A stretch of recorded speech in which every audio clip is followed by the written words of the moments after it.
सुप्रभात बच्चों। आज हम कक्षा 7 के सामाजिक विषय का भाग 3 सामाजिक एवं राजनीतिक जीवन का पाठ 6 संचार माध्यमों को समझना का पहला प्रकरण संचार माध्यम और तकनीक के बारे में पढ़ेंगे। तो चलिए करते हैं पाठ को शुरू। पाठ 6 संचार माध्यमों को समझना। तो देखो बच्चों कि संचार माध्यम किसे कहते हैं और कौन कौन से होते हैं। तो देखिए आपको जो यहाँ ये चित्र दिखाई दे रहे हैं, जैसे कि टीवी, रेडियो, अखबार, ये सभी साधन क्या हैं? संचार माध्यम कहलाते हैं।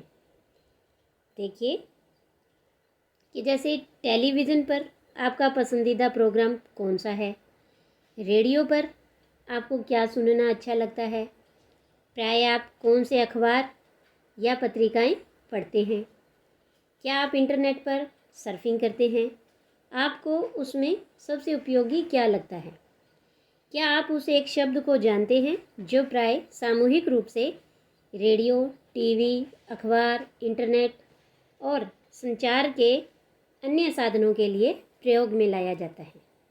और यह शब्द है मीडिया। इस पाठ में आप मीडिया यानी संचार माध्यमों के बारे में विस्तार से पढ़ेंगे। आप जानेंगे कि यह मीडिया कैसे काम करता है और मीडिया कैसे हमारे प्रतिदिन के जीवन को प्रभावित करता है। क्या आप किसी एक ऐसी चीज़ को याद कर सकते हैं जो आपने इसी सप्ताह संचार माध्यमों से सीखी हो? तो देखो बच्चों, जैसे आपने देखा होगा कि कई बच्चे हैं जो मोबाइल पर डांस सीखते हैं, महिलाएं हैं वो अलग अलग प्रकार के खाना बनाते हैं, व्यंजन बनाते हैं मोबाइल से देखकर। तो इस तरह से हम बहुत सी चीज़ें हैं जो इन संचार माध्यमों से यानी कि मीडिया से सीखते हैं। स्थानीय मेले की दुकान से लेकर टीवी के कार्यक्रम तक जो भी कुछ आप देखते हैं, इन सब को संचार माध्यम यानी मीडिया कहा जा सकता है।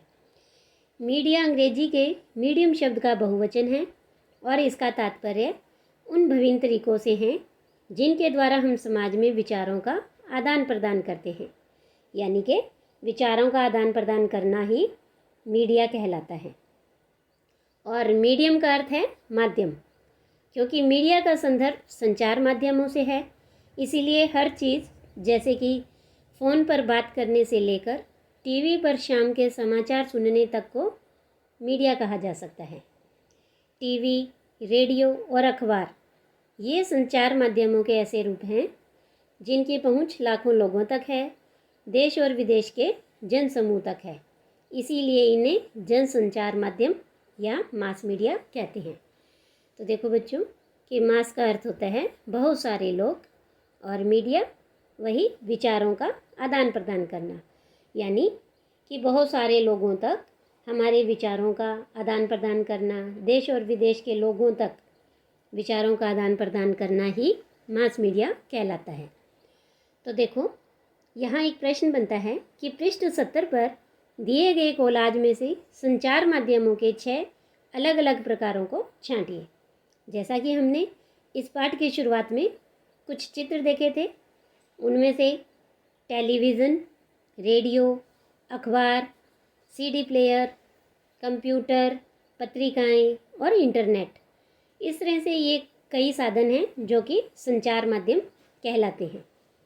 इसके बाद हम बात करेंगे संचार माध्यम और तकनीक की, कि इन संचार माध्यमों का तकनीक से क्या असर है, क्या संबंध है। तो देखिए कि अब हम 2021 में रह रहे हैं, तो इस समय में, आधुनिक समय में हमारे लिए संभवतः इन संचार माध्यमों के बिना अपने जीवन की कल्पना करना कठिन होगा।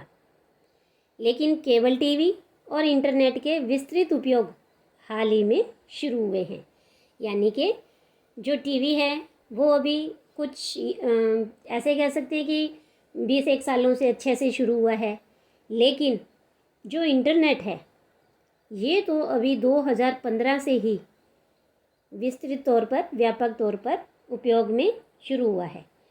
और देखिए आगे कि इन्हें प्रचलन में आए अभी 20 वर्ष भी नहीं हुए हैं। तो जनसंचार माध्यमों के लिए प्रयोग में आने वाली प्रौद्योगिकी निरंतर बदलती रहती है।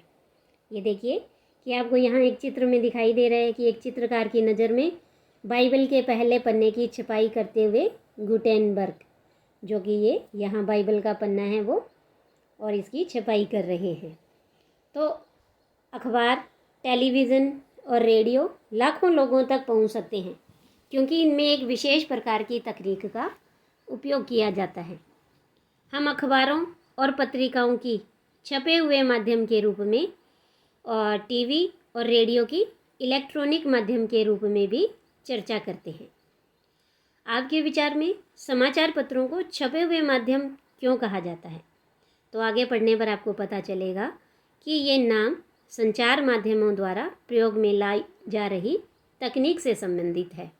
यानी कि जो अखबार है और पत्रिकाएं हैं, उनमें जो भी न्यूज़ आती है या जो भी कोई भी चीज़ है वो छपी हुई होती है, प्रिंट होती है। इसीलिए अखबार और पत्रिकाओं को प्रिंट मीडिया कहते हैं और टीवी और रेडियो को इलेक्ट्रॉनिक मीडिया या इलेक्ट्रॉनिक माध्यम कहा जाता है। आप देखिए नीचे कुछ आपको चित्र दिखाई देंगे, तो उन चित्रों से आपको ये पता चलेगा कि पिछले सालों में संचार माध्यमों के इस्तेमाल में जो भी तकनीक उपयोग में लाई गई वो किस तरह से बदली है और आज भी बदलती जा रही है।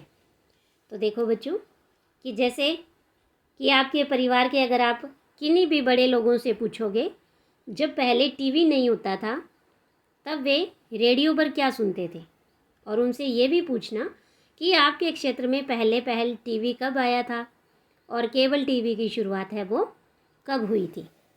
जब आप उनसे पूछोगे तो वो आपको ये बताएंगे कि जब उनके समय में टीवी नहीं था तब वे रेडियो का उपयोग करते थे और रेडियो पर गीतमाला, चौपाल और आकाशवाणी जैसे कई कार्यक्रम आते थे। और हमारे क्षेत्र में सबसे पहले टीवी, अगर मैं मेरे क्षेत्र की बात कर रही हूँ तो मेरे क्षेत्र में सबसे पहले जो टीवी है वो 1985 में आया था। हमारे घर में 1985 में टीवी आया था। और केबल टीवी की जो शुरुआत है वो 1995 से हमारे भारत में हुई थी और एक अधिनियम भी बनाया गया था, केबल टीवी एक्ट। इसके बाद एक प्रश्न और है कि आपके पड़ोस में कितने लोग इंटरनेट का प्रयोग करते हैं? तो देखिए कि आज 2021 में लगभग प्रत्येक व्यक्ति कंप्यूटर पर या मोबाइल पर इंटरनेट का उपयोग कर रहे हैं। तो हम बात कर रहे थे कि इन तकनीक के बदलने की, कि ये संचार माध्यम हैं जो इनकी तकनीक में किस तरह से बदलाव आया है।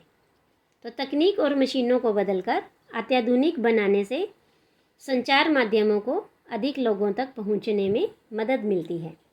तो देखो कि जैसे बच्चों मशीनें तो पहले भी थी, लेकिन अब इन मशीनों में और बदलाव किया गया और उन्हें और नए आधुनिक बनाया गया। जैसे कि अगर आपने पुराने टीवी देखे हों तो वो इस तरह से बड़े साइज़ के और पीछे से इस तरह से उनका भाग एक निकला होता था, ऐसे बड़े बड़े टीवी होते थे। और अब हम आधुनिक अगर टीवी देखते हैं तो वो बिल्कुल पतले और फ्लैट होते हैं, जिन्हें हम LCD कहते हैं, और ये दीवार पर भी लगाए जा सकते हैं। तो इस तरह से जब इन मशीनों को आधुनिक बनाया गया तो इससे क्या हुआ कि इससे ध्वनि और चित्रों की गुणवत्ता में सुधार आता है। लेकिन तकनीक इससे अधिक और भी कुछ करती है, और वो क्या करती है कि ये तकनीक हमारे जीवन के बारे में, हमारे जो सोचने का ढंग है उस ढंग में भी परिवर्तन लाती है। और कैसे? जैसे उदाहरण के लिए देखिए कि आज हमारे लिए टेलीविज़न के बिना जीवन की कल्पना करना कठिन है। टेलीविज़न के कारण हम अपने आप को विश्व समाज का एक सदस्य समझने लगे हैं, और टेलीविज़न में प्रदर्शित चित्र सैटेलाइट और केबल के एक विस्तृत जाल के माध्यम से दूर दूर के क्षेत्रों तक पहुंचाए जाते हैं। और इसके कारण हम संसार के अन्य भागों के समाचार और मनोरंजक कार्यक्रम देख पाते हैं। यानी हम घर पर बैठे इस पूरी दुनिया में क्या हो रहा है उसके बारे में जानकारी ले सकते हैं, अपने मनोरंजन के कार्यक्रम भी देख सकते हैं। आप टीवी पर जो कार्टून देखते हैं वे अधिकांशतः जापान या संयुक्त राज्य अमेरिका के होते हैं। लेकिन बच्चों, अब हमारे भारत में बने हुए भारतीय कार्टून भी टीवी पर आ रहे हैं, और जैसे कि मोटू पतलू, और हर बच्चे को मोटू पतलू पसंद है। तो इसी तरह से अब हम चेन्नई या जम्मू में बैठकर अमेरिका में फ्लोरिडा के समुद्री तूफान की छवियों को देख सकते हैं। टेलीविज़न ने दुनिया को बहुत पास ला दिया है। और ये देखिए कि आपको इस तरह से यहाँ पर एक चित्र दिखाई दे रहा है कि जो 1940 के दशक में इलेक्ट्रॉनिक टाइपराइटर के आ जाने से पत्रकारिता की दुनिया में एक बड़ा बदलाव आया था। तो देखो बच्चों कि यहाँ एक प्रश्न है जो अभी हम पढ़ रहे थे कि ऐसी 3 चीज़ों की सूची बनाइए जो संसार के किन्हीं अन्य भागों से संबंधित हैं और जिनके बारे में आपने टेलीविज़न देखकर जाना है। तो देखिए बच्चों, जापान और इंडोनेशिया में सुनामी का आना, नेपाल में भूकंप का आना और उत्तरी कोरिया का परमाणु परीक्षण करना, ये सारी चीज़ें हमें टीवी देखकर ही पता लगी। और हम ये भी कह सकते हैं कि अभी वर्तमान में जो कोरोना महामारी फैली है वो भी हमें टीवी देखकर ही पता लगा कि कोरोना महामारी नामक एक बीमारी है और उसने पूरे विश्व को अपने चपेट में ले रखा है। तो इसी तरह से हम बात कर रहे थे कि तकनीक के बदलने की, कैसे उनमें परिवर्तन आया है।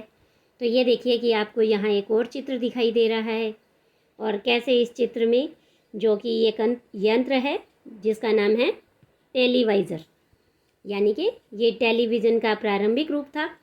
सबसे पहले ऐसा टीवी बना था। ये देखिए कितना बड़ा आपको दिखाई दे रहा है। और इसका आविष्कार किया था जॉन एल्ब्रेड ने, जो कि अपने इस आविष्कार के सामने बैठे हैं, और इस यंत्र के द्वारा उन्होंने रॉयल इंस्टीट्यूट के समक्ष अपने आविष्कार का प्रदर्शन किया था। और अब देखिए कि वर्तमान में टीवी कैसे आ रहे हैं। तो इस तरह से उनमें जो परिवर्तन आए हैं उन्हें और आधुनिक बनाया गया है, नई नई तकनीकों का उपयोग किया गया है। तो इससे क्या हुआ कि इसमें ध्वनि और चित्रों की क्वालिटी में सुधार आता है। अब हम बात करेंगे संचार माध्यम और धन की, कि जनसंचार द्वारा उपयोग में लाई जाने वाली विभिन्न तकनीकें अत्यंत खर्चीली होती हैं। अगर हम एक टीवी स्टूडियो के बारे में बात करते हैं कि जहाँ पर समाचार वाचक बैठता है, समाचार वाचक यानी न्यूज़ रीडर, जो कि हमें न्यूज़ पढ़कर सुनाता है, समाचार सुनाता है, तो उस कमरे में वहाँ लाइटें, कैमरा, ध्वनि रिकॉर्ड करने के लिए यंत्र और संप्रेषण के लिए सैटेलाइट आदि होते हैं। और इन सभी का मूल्य क्या है, बहुत अधिक होता है। तो समाचार के स्टूडियो में केवल समाचार वाचक को ही वेतन नहीं दिया जाता, बल्कि और बहुत सारे लोग हैं जो कि इस प्रसारण में सहायक होते हैं। और इसमें कौन कौन लोग होते हैं? इसमें वे लोग सम्मिलित होते हैं जो जैसे कि कैमरा पकड़ते हैं या फिर प्रकाश की यानी कि लाइट की व्यवस्था करते हैं। जैसा कि हमने अभी पढ़ा कि जनसंचार माध्यम निरंतर बदलते रहते हैं, और इसीलिए नई नवीनतम तकनीक जुटाने पर बहुत धन व्यय होता है, और इन खर्चों के कारण जनसंचार माध्यमों को अपना काम करने के लिए बहुत धन की आवश्यकता होती है। और परिणामतः अधिकांश टीवी चैनल या समाचार पत्र किसी बड़े व्यापारिक प्रतिष्ठान का भाग होते हैं, यानी कि कोई भी बड़ी कंपनी है उनके द्वारा ही टीवी चैनल या समाचार पत्र हैं वो चलाए जाते हैं। इसके बाद हम बात करेंगे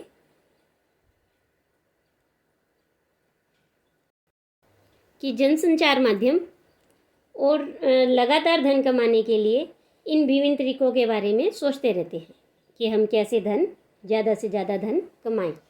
तो एक तरीका जिसके द्वारा जनसंचार माध्यम धन को अर्जित करते हैं, और वो है विज्ञापन का, कि विभिन्न वस्तुओं के विज्ञापन के द्वारा वो धन इकट्ठा करते हैं, जैसे कि कारें, चॉकलेट, कपड़े, मोबाइल आदि। आपने ध्यान दिया होगा कि अपने प्रिय टेलीविज़न कार्यक्रम को देखते हुए आपको ऐसे अनेक विज्ञापन देखने पड़ते हैं। टेलीविज़न पर क्रिकेट का मैच देखते हुए भी हर ओवर के बाद बार बार वही विज्ञापन दिखाए जाते हैं, और इस तरह से प्राय बार बार आप उन्हीं छवियों को देखते हैं। तो देखो बच्चों, यहाँ एक प्रश्न है कि अपने प्रिय टीवी कार्यक्रम के दौरान विज्ञापित होने वाली 3 चीज़ों की सूची बनाइए। तो देखिए, जैसे कि टीवी में आपने देखा होगा, विज्ञापन में कई प्रकार के खाद्य पदार्थ दिखाए जाते हैं, जैसे कोल्ड ड्रिंक है, बिस्कुट है, बहुत सी चीज़ें हैं खाने की। और इसी तरह से हेयर ऑयल है, यानी बालों में लगाने वाला तेल है, सर्फ है, साबुन है, शैम्पू है, कपड़े हैं, हर तरह की, मतलब 3 चीज़ें क्या, हमें इस तरह से अगर कोई हमें ये बोले कि 30 चीज़ें बताओ तो हम 30 चीज़ें भी बता सकते हैं। इसके बाद एक प्रश्न और बनता है कि एक समाचार पत्र लीजिए और उसमें दिए गए विज्ञापनों की संख्या गिनिए। कुछ लोग कहते हैं कि समाचार पत्रों में बहुत अधिक विज्ञापन होते हैं। तो क्या आप सोचते हैं कि यह बात सही है? यदि हाँ, तो क्यों? तो देखिए कि मेरा मानना है कि ये बात सही है, समाचार पत्रों में बहुत विज्ञापन होते हैं, क्योंकि जैसे अभी हमने पढ़ा, संचार माध्यमों के संचालन के लिए अधिक धन की आवश्यकता होती है, और ये संचार माध्यम है, मीडिया संचालन के खर्च को वहन करने के लिए अधिकाधिक विज्ञापन देते हैं, और इन्हीं विज्ञापनों से प्रभावित होकर इनके उत्पादों की बिक्री है वो बढ़ती है, जिससे व्यापारिक प्रतिष्ठान हैं, ये कंपनियां हैं, अधिक से अधिक धन कमाते हैं। और इस तरह से ये कंपनियां इन संचार माध्यमों के द्वारा दर्शकों और पाठकों को मानसिक और आर्थिक रूप से, हम ये कह सकते हैं कि उन्हें अपनी तरफ लुभाती हैं, उन्हें शोषित करती हैं। तो इसके बाद देखिए कि हम देख रहे थे कि जैसे विज्ञापन में बार बार वही विज्ञापन दिखाए जाते हैं, और हम बार बार उन्हीं छवियों को, उन्हीं चित्रों को देखते हैं, जैसा कि आप आगे के अध्याय में पढ़ेंगे। तो इन विज्ञापनों के बारे में हम आगे के अध्याय में पढ़ेंगे। तो विज्ञापनों की जो बार बार आवृत्ति है वो इसी आशा से की जाती है कि आप बाहर जाकर और इन विज्ञापन में जो वस्तु दिखाई जाती है उसे खरीदेंगे। तो ये देखिए बच्चों कि आपको यहाँ ये एक चित्र दिखाई दे रहा है, जो कि एक टीवी चैनल में 10 सेकंड के विज्ञापन देने का जो मूल्य है उसका वो 1000 रुपये से लेकर 1 लाख रुपए तक हो सकता है। और ये आपको यहाँ पर ये एक टीवी चैनल का जो रूम है वो दिखाई दे रहा है कि देखो कितनी यहाँ पर लाइट है, साउंड है, कितने लोग यहाँ पर काम कर रहे हैं। तो इस तरह से हमने इस वीडियो में देखा कि कैसे जो ज़्यादातर टीवी चैनल हैं या समाचार पत्र हैं वो किसी न किसी बड़ी एक व्यापारिक प्रतिष्ठान का ही एक भाग होता है, यानी कि कुछ रेडियो, टीवी, समाचार पत्र के मालिक ये खुद कंपनियां होती हैं। फिर ये क्या करती हैं कि ये अपनी कंपनी के, अपने ही कारखाने के, अपने ही उत्पादों का विज्ञापन देते हैं इन संचार माध्यमों के द्वारा, जैसे कि टीवी है, रेडियो है, अखबार, इनके द्वारा।